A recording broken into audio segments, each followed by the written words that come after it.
பாஜக 11.4 விழுக்காடு வாக்குகள் எடுத்து இன்னைக்கும் அதே அண்ணாமலை ஆர்மி, அண்ணாமலை ஹீரோவா நினைச்சு எடுத்த அந்த வாக்குகள் அண்ணாமலை சென்றிக்கா அந்த 11.4 விழுக்காடு வாக்காளர்களும் நிற்கிறாங்க. 2019 மக்களவைக்கு முன்னாடி 2016 சட்டமன்றத்தில் பாஜக என்ன சாதிச்சு? கோயல் மீண்டும் வந்திருக்கிறாரு, எடப்பாடி சொல்லி வந்திருக்காருன்னா இந்த சட்டமன்ற தேர்தலுக்கு முன்னாடி உள்ள பாஜகவுக்கு நிலைமை பார்க்கணும்.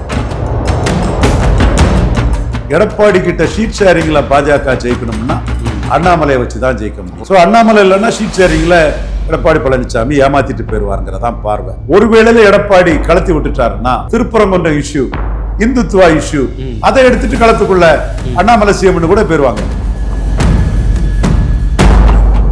அண்ணாமலை மீது உங்களுக்கு காழ்ப்புணர்ச்சி, வன்மம், பொறாமையின் வெளிப்பாடு.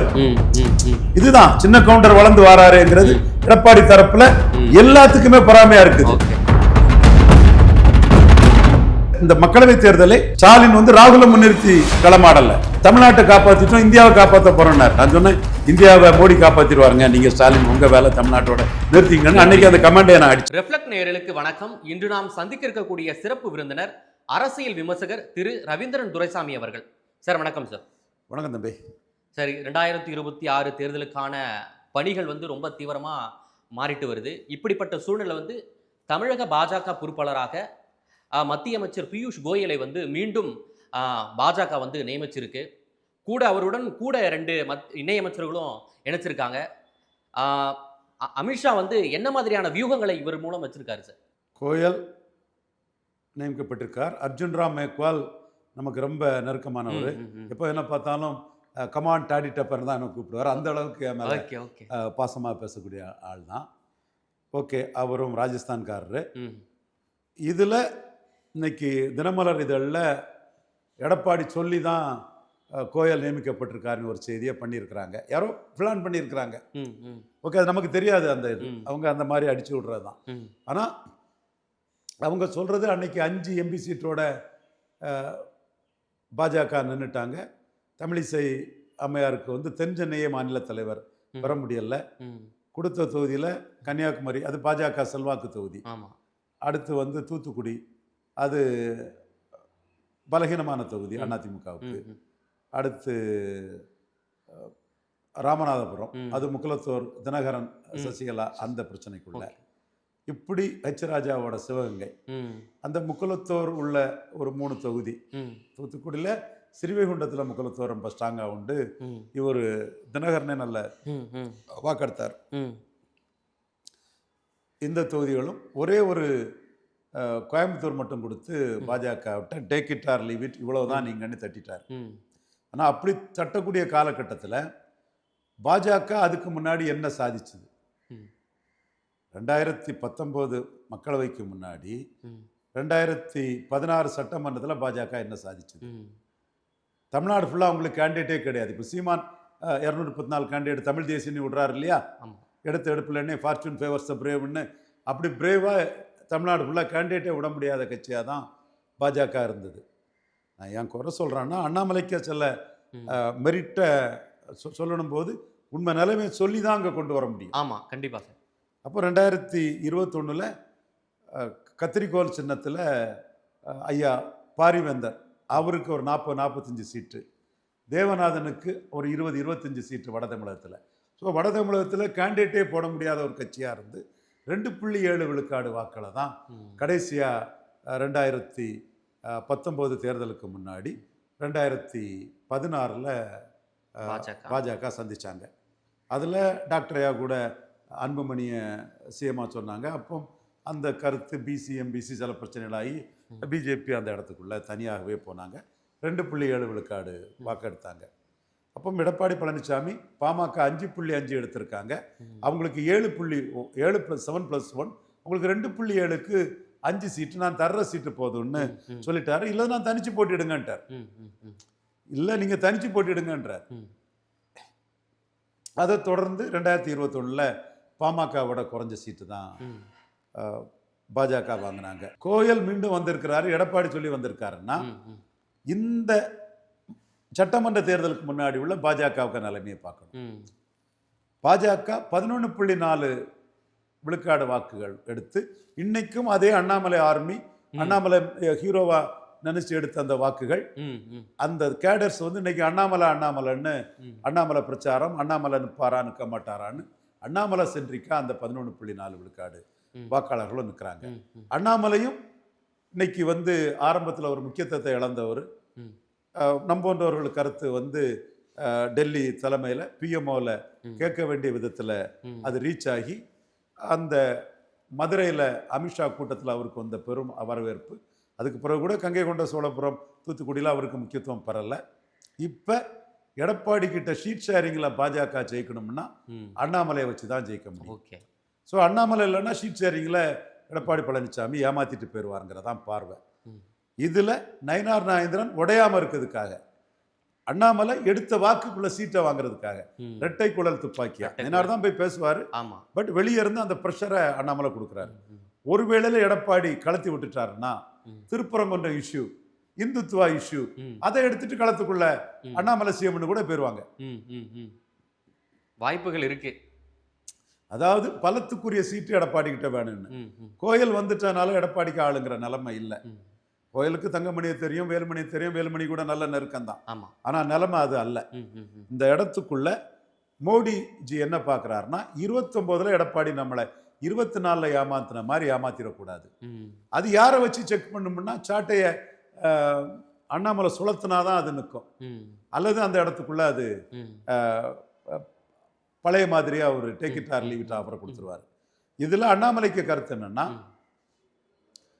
பழைய காலம் மாதிரி இல்லை, உங்க பலம் 20, எங்க பலம் 11.4, 2 ரெட்டலைக்கு ஒரு தாமரை. ஓகே, இதுதான் அங்க ஸ்ட்ராங். இது ஓகே ஓகே. அன்னைக்கு நீங்க கொடுக்கும் போது ஆர்கே நகர்ல பாஜக நோட்டா கீழே போச்சு. எல்லா தலைவர்களும் தான் காரணம், அனைத்து பாஜக தலைவர்களும் தான் காரணம். ஒருத்தருக்கு ஒருத்தர் நண்டு மாதிரி இழுத்து பொறாமப்பட்டது தான் காரணம். அன்னைக்கு நீங்க 2வது இடம் வந்தீங்க, இரட்டை தலைமை, மறுக்க வரல. இன்னைக்கு நீ ஒற்றை தலைமையான பிறகு அதர் காஸ்ட் மத்தியில் அசிங்கமா போயிடுவோம்னு நீங்களும் ஈரோடு கிழக்கில் நிற்கல, நாங்களும் நிற்கல. ரெண்டுமே ஒரே குட்டையில் உரிய மட்டையாக தான் இருக்குது. சீமான் கோழை நாய்கள் களத்தை விட்டு ஓடிட்டாங்கன்னு ஸ்ட்ராங் அடிச்சார். கோழை நாய்கள் ஈரோடு கிழக்கு களத்தை விட்டு ஓடிட்டார். இது இந்த கற்பனையை அரசியல் பேசக்கூடிய மோசடித்தனமான பல சொல்ல விரும்பல, அவங்களுக்கு தான் சீமான் சேர்த்தே சொல்றாரு. இதை நீங்க எல்லாம் பேசணும்பா, உண்மையை பேசணும்பான்னு சொல்றாரு. அந்த இடத்துக்குள்ள சீமான் வந்து ஒரே தராசு தட்டில் தான் அதிமுகவையும் தேசிய ஜனநாயக கூட்டணியில் உள்ள பாஜக வைக்கிறார். ஆர்கே நகர் விஷயம் அப்படி இல்லை, அதிமுக 2வது வந்துட்டான். இங்க இன்னைக்குள்ள விஷயம் வந்து 2 பேருமே களத்துக்குள்ள நிற்கல. அப்போ பலத்தை எதை வச்சு ஒப்பிடணும்? கடைசியா நடந்த 24 மக்களவை தேர்தல் அப்ப 2 ரெட்டலைக்கு ஒரு தாமரை. அன்னைக்கு நாங்க நோட்டாவுக்குள்ள போயிட்டோம். அன்னைக்கு நாங்க 2.7 விழுக்காடு தான் எடுத்திருந்தோம். ஸோ அதையும் இதையும் கம்பேர் பண்ணாதீங்க அப்படிங்கலாம் அண்ணாமலை தெளிவா நிற்கிறார். இன்னொரு ஆர்குமெண்ட் வந்து எடப்பாடி தரப்பு என்ன வைக்கிறாங்கன்னா, அது பார்லிமெண்ட் எலெக்ஷன், இது அசம்பிளி எலெக்ஷன்ங்கிறாங்க. அன்னைக்கு பார்லிமெண்ட் எலெக்ஷன் 2019 வரும்போது பல தொகுதிகளில் வெற்றி பெற்று ஆட்சி அதிகாரத்தை காப்பாத்திக்கிட்டாங்க. எந்த தொகுதியிலுமே 3வது போகல, எல்லா தொகுதியிலுமே 2வது இடத்தை அதிமுக தக்க வச்சுட்டாங்க. ஆனா இன்னைக்கு ஜெயலலிதா அம்மையார் உயிரோடு இருந்த போது நோட்டாவுக்கு கீழே போன நாம் தமிழர்கிட்ட 4வது போயிட்டாங்க. அதுவும் அதிமுகவோட அடிப்படை வாக்குகளான பறையர், ஆசாரி சமூகம், முக்கோர் சமூகம், பரதவர் சமூகம், இந்த சமூகங்களை வந்து எடப்பாடியால நமக்கு பலன் இல்லை, அவர் எடப்பாடியில் ஜெயிக்கிறதுக்கு நமக்கெல்லாம் அநீதி இழைச்சிட்டாருன்னு அவங்க சீமான் பின்னாடி போயிட்டாங்க. அப்போ நீங்க சட்டமன்றத்திலே இடைத்தேர்தலே நீங்க 4வது போயிருக்கீங்க. அப்போ நீங்க பலகீனப்பட்டிருக்கீங்க. ஃபால் உங்க வீழ்ச்சி. நீங்க அதை பார்லிமெண்ட் அசம்பிளின்னு சொல்ல முடியாது. பன்னீர்செல்வம் இருக்கும்போது இரட்டை தலைமையா இருக்கும்போது உங்க கட்சியின் தன்மை வேற. அவர் 1% தான் எடுத்திருக்கலாம், ஆனா 13 விழுக்காடு ஓட்டு போயிட்டு. இதுதான் தொடர்ந்து இந்த கருத்தை அண்ணாமலை பிஎம்ஓ எல்லார்கிட்டையும் வந்து ரெப்ரசன்ட் பண்ணிட்டார். இந்த மக்களவை தேர்தலை ஸ்டாலின் வந்து ராகுலை முன்னிறுத்தி களமாடல. அதுவே பிஜேபிக்கு ஒரு மகிழ்ச்சியான விஷயம். என் போன்ற மோடி லாயலிஸ்டுக்கு அது ஒரு மகிழ்ச்சியான விஷயம். தன்னை முன்னிறுத்தி தான் தமிழ்நாட்டை காப்பாற்றிட்டோம், இந்தியாவை காப்பாற்ற போறோம்னார். நான் சொன்னேன், இந்தியாவை மோடி காப்பாற்றிடுவாருங்க, நீங்க ஸ்டாலின் உங்க வேலை தமிழ்நாட்டோட நிறுத்திங்கன்னு. அன்னைக்கு அந்த கமெண்டை நான் அடிச்சேன், பார்த்தா தெரியும். அப்போ இந்த ஓட்டு ஸ்டாலின் தலைமைக்கு விழுந்த ஓட்டு. அப்போ நீங்க இது பார்லிமெண்ட் அசம்பிளின்னு 2019, 21 80 பார்லிமெண்ட், 80 அசம்பிளி, 77 பார்லிமெண்ட், 77 அசம்பிளி, அந்த கதை இப்போ பொருந்தாது. ஏன்னா 80 அசம்பிளியில 80 பார்லிமெண்ட்ல மக்கள் திலகம் எம்ஜிஆர் வந்து ராஜாராம நிறுத்தி பனைமரத்துப்பட்டியில பார்லிமெண்ட்டுக்கு அர்ஜுனுக்கு கீழே போன அதிமுக, ஒரிசூரி கீழே போன அதிமுக, சட்டசபையில ராஜாராம் ஜெயிக்கிறார். பாராளுமன்றத்துக்கு திருவட்டார் தொகுதியில அதிமுக கூட்டணி ஏர்வுளவன் ரொம்ப கீழே போன சூழ்நிலையில கேமச்சந்திரன் மக்கள் தொண்டர், கேமச்சந்திரன் நாயர் பெரிய மக்கள் தொண்டர், அவர் வந்து அதிமுக எம்ஜிஆர் கேண்டிடேட் ஜெயிக்கிறார். அதே மாதிரி பல உதாரணங்களை நம்ம சொல்ல முடியும். ஆனா இப்ப நீங்க வந்து சீமானுக்களையும் தென் மாவட்டங்கள்ல 7 தொகுதியில நீங்க அதிமுக நின்று 10 தொகுதியில சீமானு கீழே 30,000 ஓட்டு கீழே போறீங்க. அவருக்கான பிரைம் கேண்டிடேட்டா இருக்கிறாரு. இதைத்தான் சத்ரியன் குருமூர்த்தியும் இவர் அண்ணாமலையும் பிஎம்ஓ கிட்ட இந்த ஆர்குமெண்ட்டை வச்சிருக்கிறாங்க. ஸோ பிஎம்ஓ இதுல தெளிவா இருக்கிறாங்க. நம்ம நோட்டாவுக்கு கீழே போன பிஜேபி இல்ல இது. அப்படியே இடைத்தேர்தலில் நிக்கலன்னா என்டிஏ வந்து விக்கிரவாண்டில நின்றுச்சு, ஈரோடு கிழக்குல எடப்பாடியும் ஓடிட்டாரு. அப்போ அந்த விமர்சனங்கள் சீமான் போன்ற எல்லா தேர்தலில் நிற்கக்கூடிய மக்களை நம்பி நிற்கக்கூடிய நாம் தமிழர் விமர்சனங்கள் பாஜக மட்டுமல்ல எடப்பாடி பழனிசாமிக்கும் பொருந்தும். ஸோ இந்த சூழ்நிலையில இந்த தொகுதி பங்கீடு வந்து பெரிய ரஃப் அண்ட் டஃபா இருக்கும். எடப்பாடிக்கு சிம்ம சுப்பனமா இருக்கும். பட் எடப்பாடியும் சாதாரணமானவர்கள். இதுவரை ஒரு தொகுதி பங்கீட்டுல கீழே விழல. ஆனா என்ன கண்டிஷன் சொல்றாங்கன்னா, நீங்க 3வது பெறுவீங்க, நீங்க அண்ணாமலை அணி அமைக்கக்கூடிய சக்தி படைச்சவர், 18% அணி அமைச்சு 2 இலக்கத்துக்கு தாமரை கொண்டு வந்துட்டவர். அப்போ அவரு 8 விழுக்காடு சீமான சிஎம்மா சொல்லிட்டா 18, 8, 26, நீங்க வெறும் 20 தான். அப்போ 2/3 ஏரியாவில் நீங்க 3வது பெறுவீங்க. அதை தடுக்கிறதுக்கு தான் நீங்க உள்ள வந்தீங்க. ராமதாஸுக்கு பாமகவுக்கு பார்கெனிங் அடிக்கிறதுக்கு தான் உள்ள வந்தீங்க. அண்ணாமலையை நீக்கிறதுக்கு தான் உள்ள வந்தீங்க. ஓபிஎஸ்சியும் ஜிடிவியும் காலி பண்ணதுக்கு தான் உள்ள வந்தீங்க. செங்கோட்டையனோட வளர்ச்சியை தடுக்கிறதுக்கு தான் உள்ள வந்தீங்க. இப்படி ஒரு கல்லுல நீங்க எக்கச்சக்க மாங்காய் அடிச்சு உள்ள வந்துட்டீங்க. இவ்வளவு உங்களுக்கு லாபம் இருக்குது. இந்த லாபத்தை அடைஞ்ச நீங்க தொகுதி பங்கீடு ஈக்குவலா வரணும்ங்கிறது தான் இந்த நோக்கம். இதுல ஆடிட்டர் குருமூர்த்தி பாரதியார் இதுல சீமானை பற்றி ட்வீட் போட்டதும் Seeman NDA CM candidate auditor move பண்றாரு அது இதுன்னு வதந்திகள் ஓடுது. பட் அவங்கள பொறுத்த அளவுல ஆடிட்டரே சொன்ன வார்த்தை, என்டிஏக்கு சிஎம் கேண்டிடேட் சீமான் வாராரோ இல்லையோ வந்தா நல்லதுன்னு அவரு நினைக்கிறாரு. ஆனா சீமான பிஜேபி ப்ரொஜெக்ட் பண்ணிடுவாங்கிற அச்சம் இருந்தாதான் எடப்பாடி வந்து உரிய சீட்டு தருவாரு. அந்த இதுவும் வந்து டெல்லி பிஎம்ஓ எல்லாருமே தெளிவா இருக்காங்க. அமித்ஷாவும் தெளிவா இருக்கிறாரு. அதனாலதான் அமித்ஷா வந்து 18, 23 பேசினார். 23ல தேமுதிகவும் இருக்குது, 18க்குள்ள பாமகவும் இருக்குது. அப்படி பார்க்க கூடாது. பலத்தின் அடிப்படையில் பங்கீடு, இதை பாஜக முன்னெடுத்து வைக்கிறாரு. எடப்பாடி பழனிசாமி பார்லிமெண்ட் வேற அசம்பிளி வாங்குற சத்தில்லா சொத்த வாதத்தை எடுத்து வைக்கிறாரு. கடந்த பார்லிமெண்ட் தேர்தலில் வந்து பாஜக குறைஞ்சது ஒரு 70 இடங்களுக்கு மேலாச்சு 2வது இடத்துல வந்திருக்கும் இல்லைங்க சார். அதை வச்சு அவங்க வந்து அதை வச்சு கேட்கலாம் இல்லையா, நாங்க வந்து 70 இடத்துல வந்து நாங்க 2வது இடத்துக்கு வந்திருக்கோம், அப்படி இருந்தும் நீங்க கேட்கக்கூடிய தொகுதியில தரமாட்டீங்களா அப்படின்ற போல ஒப்பீடும் செஞ்சு எடப்பாடி மைய மாட்டாருங்களா? கண்டிப்பா அதுதான் கேட்பாங்க. இந்த நிலைமை 19க்கு முன்ன கிடையாது. ஆமா, 19க்கு முன்ன கேண்டிடேட்டை விட முடியாம இருந்தாங்க. அண்ணாமலை 39 தொகுதியிலும் கேண்டிடேட் விட்டாரு. பாஜகவை 23 தொகுதியில பாஜக விட்டாரு. வரலாற்றுல பாஜகவால முடியுமா? அண்ணாமலை ஆர்மி சோதரர்கள் இதை எடுத்து அடிக்கணும். அவங்க எடப்பாடி வந்து அண்ணாமலை உள்ள வன்மத்திலும் கால் பண்ணிச்சு. எஸ், வன்மத்திலும் கால் பண்ணிச்சிலும் உறுதியா தான் சொல்றேன். 2014 24 கம்பேர் பண்றாரு. 2014 விஜயகாந்த், அண்ணன் வைகோ, அண்ணன் ஈஸ்வரன் இவங்க 10 விழுக்காடு ஓட்டு வெளியே கொண்டு வந்தாங்க. அது இல்லாம அன்னைக்கு வந்து 8 தொகுதியில தான் பாஜக நின்னுச்சு. ஐயா மதிப்புக்கும் மரியாதைக்கும் உரிய எதிர்கட்சி தலைவர் எடப்பாடி பழனிசாமி அவர்களே 24ல மோடியை டிச் பண்ண மாதிரி 29லையும் டிச் பண்ணதுக்கு திட்டம் போட்டு டேட்டாக்களை சில உங்க ஆதரவாளர்களை பாஜக மோடி ஆதரவு சிந்தனை கொண்டவர்களை பாஜக அபிமானிகளை வச்சு செல்ல லாபி பண்றீங்களே, இதுக்கு என்ன பதில் சொல்றீங்க? அன்னைக்கு எங்க பங்காளி பொன்ராதாகிருஷ்ணனால 8 தொகுதியில தான் தாமரை நிற்க முடிஞ்சது. இன்னைக்கு 23 தொகுதியில தாமரை நிற்க வச்சுட்டாரு. அண்ணாமலைக்கு சாதனை. அந்த 23 தொகுதியிலையும் ஏசி சண்முகம், பாரிவேந்தர், இவரு தேவநாதன் யாதவ், ஜான் பாண்டியன் இந்த 4 பேரும் இருக்காங்க. அதுல வந்து அவரு 11.4 விழுக்காடு ஓட்டு எடுத்து சாதிச்சுட்டாரு. அன்னைக்கு 8 தொகுதியில நின்று இவரு பொன்ராதாகிருஷ்ணன் 5.5 விழுக்காடு எடுத்து சாதிச்சாரு. அதுவும் 2 சீட்டு வேற வந்தது.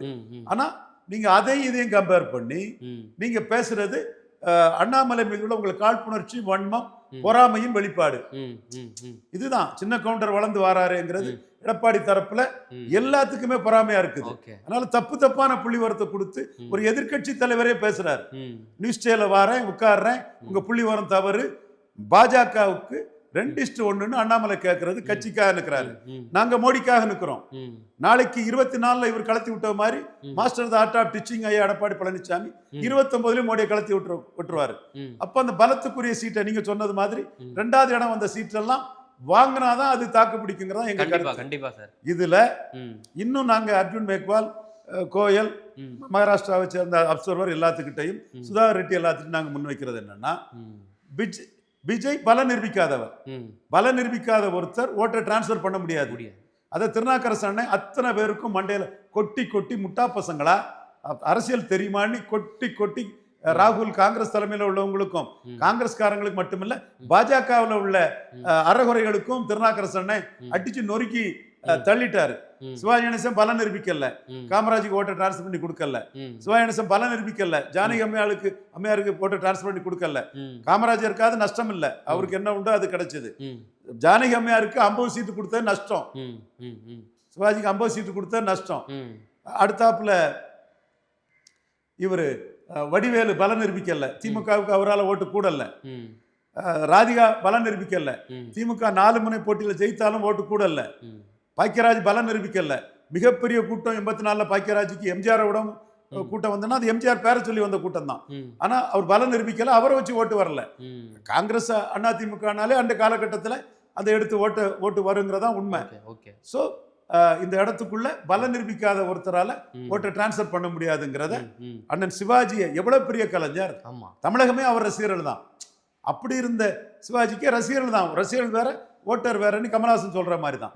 அப்போ விஜயை வச்சுக்கிட்டு பல நிரூபிக்காத விஜயை வச்சுட்டு டங்குன்னு ஆடினதெல்லாம் தப்புன்னு ஆகி போச்சு. இப்ப இந்த சூழ்நிலையில விஜய் பல நிரூபிக்கிறதுக்கு தனிச்சு நிற்கிறார். அவர் விஜயகாந்த் அதிமுக ஜெயலலிதாவுக்கு கூட்டணி கட்சிகள் தொகுதியில எம்ஜிஆர் சென்டிமெண்ட் ஓட்டெல்லாம் பிரிச்சது மாதிரி இவரும் ஜனநாயகனுக்கு நான் ஆணையிட்டால் எம்ஜிஆர் சாட்டையை தூக்கிட்டாரு.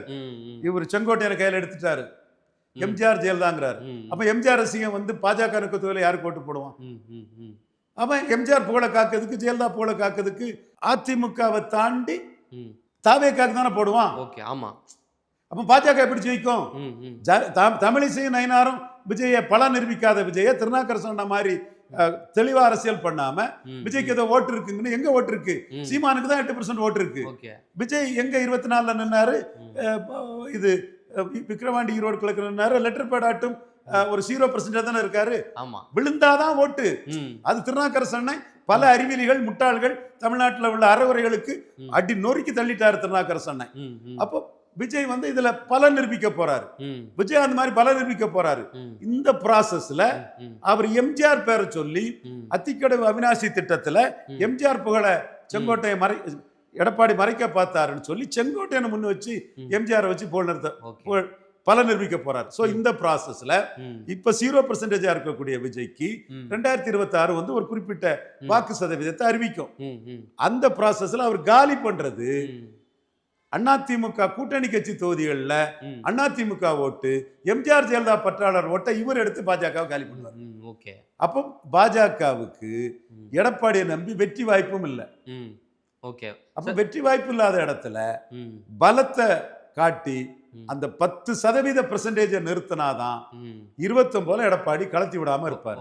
இது நாங்க மோடி கிட்ட சொன்னது, மோடி அலர்ட் ஆயிட்டாரு. இதுல கொஞ்சம் கோஷ்டிகள் 20 சீட்டு பாஜகவுக்கு 30 சீட்டு ஜெயிக்காத ஒண்ணும் தான்.